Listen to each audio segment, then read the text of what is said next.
Good morning, freshmen. Today we are going to review on how to access the workout in our new PLT4M program. You've already created an email and password, so go ahead and click Login. The student's version will look a little bit different than mine, but right under this Home tab, there will be a tab called Workouts right here. Click that Workout tab. Then you will see a box that says Fit 101 Intro to Fitness.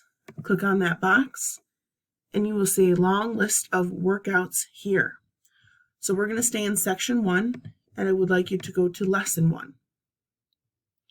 Be sure to watch each individual video.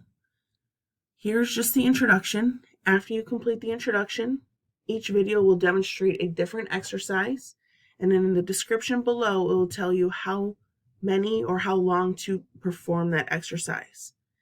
Once you finish one video, move on to the next. Perform the exercise until you are complete. When you're done, please let your teacher know for your further directions.